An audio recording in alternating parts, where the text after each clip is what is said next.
स्पष्ट करण्याचा प्रयत्न केला।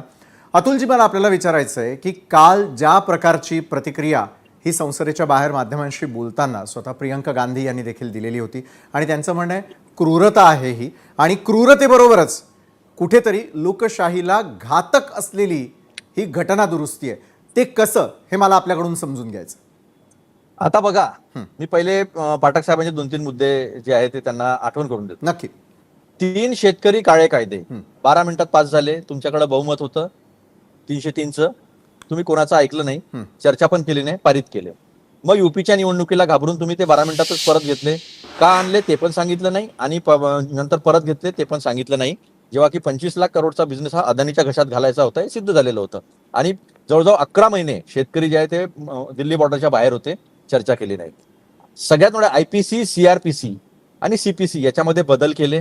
147 खासदार स्वातंत्र्याच्या इतिहासामध्ये बाहेर करून विना चर्चेच्या यांनी ते कायदे जे सामान्य माणसाच्या जीवनाला लागू पडणारे आहेत ते पारित करून घेतले।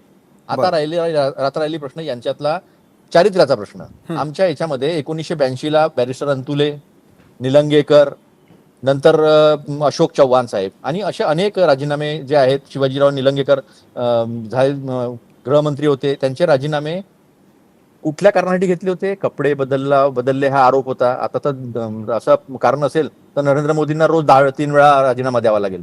पण झाला शिवाजीराव पाटील निलंगेकरांचा राजीनामा, निलंगेकर मुख्यमंत्र्यांचा राजीनामा झाला, नंतर अंतुलेंचा राजीनामा झाला सिमेंटच्या याच्यामध्ये, नंतर अशोक चव्हाणांचा झाला। त्याच्यानंतर यांनी ज्या ज्या लोकांवर आरोप लावले त्या लोकांना आपल्या पक्षामध्ये घेतलं आणि ते सुखनैव आहे। आता एकदा हेमंत कुमार बिसावापासून तर आरोप केलेले होते, तर आरोप करणे आणि निघून जाणे, यांनी आरोप केलेला कुठलाही आरोप आजपर्यंत सिद्ध झालेला नाही आहे। 2Gच्या सगळ्या याच्यामध्ये मी पहिले सांगितलं की निर्दोष सुटलेले आहे। आता यांच्या चरित्राची गोष्ट करू आपण। पहिले तर झालंच, यांच्या याच्यामध्ये कोणीही राजीनामा देत नाही, अडवाणी सोडले तर त्यांनी दिला होता। आता याच्यामध्ये खान घोटाळा जो झाला होता कर्नाटकामधला, त्याच्यामध्ये त्यावेळेस सन्माननीय नितीन गडकरी जे अध्यक्ष होते त्यांनी सांगितलं आमच्या पक्षामध्ये राजीनामे होत नसतात, आम्ही काय राजीनामे देत नाही। सुषमा स्वराजांनी तेच म्हटलं होतं। रेड्डींचा राजीनामा झाला का? आजही महाराष्ट्रामध्ये यांच्या अनेक मंत्र्यांवर संजय शिरसाट 5,000 कोटीचा घोटाळा केला, पुराव्यानिशी ठेवलेला आहे। 50,000 कोटीच्या घोटाळ्याचे कागदपत्र अमित शहांना संजय राऊतांनी दिलेले आहे। पण मग हे राजीनामे का देत नाही? राजीनामे देऊन बाहेर जाऊन शुद्ध होऊन का येत नाही? हे फक्त आणि फक्त जे आहे केंद्र राज्य संबंधाची ऐशी तैशी करायची, बेसिक स्ट्रक्चरची ऐशी तैशी करायची।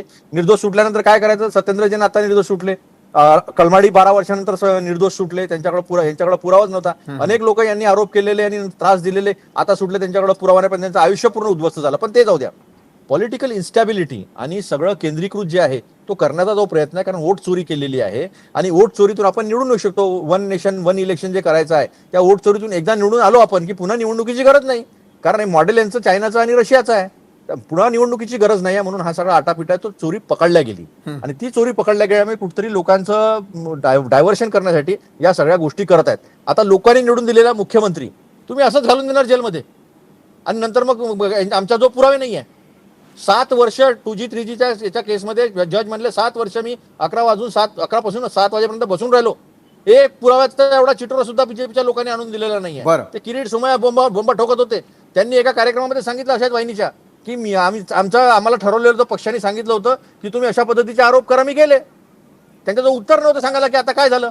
ते सांगत होते अजित पवारांचा मुलगा पार्थ पवार तो बघा आता कसा जेलमध्ये जाईल, त्यांची संपत्ती अटॅच झाली, ते बघा नारायण राणे कसे जेलमध्ये जातील, ते सगळे लोक मंत्री झाले आणि किरीट सोमय्या घरी गेले। ही जी चरित्र आहे बीजेपीचं, हे सर्वात चरित्रहीन पार्टी आहे। यांच्याकडे विचार नाही व्यवस्थित, संविधानाला विरोध करतात, संविधानाला बदलून टाकू असे याचेच 5 लोक म्हणत होते, लल्लू सिंग पासून, अरुण गोयल पासून, ज्योती मिर्धा पासून, आणि म्हणतात आम्ही असं म्हटलंच नाही। आज 240 वर हा करण्याचा प्रयत्न जो होता माहित होतं होणं शक्य नाही आहे, कारण संविधान वाचवण्याला आम्ही कटिबद्ध आहोत पूर्ण विरोधी पक्ष।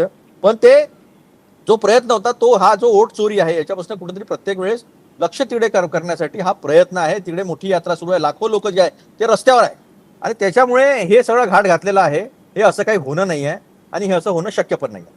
बरोबर आहे। कायद्याच्या कसाट्यात अडकल्यानंतरचा राजीनामा या महत्त्वाच्या मुद्द्यावरती या सर्व मान्यवरांबरोबर चर्चा अशाच प्रकारे सुरू राहील। एका छोट्याशा ब्रेक नंतर कुठेही जाऊ नका।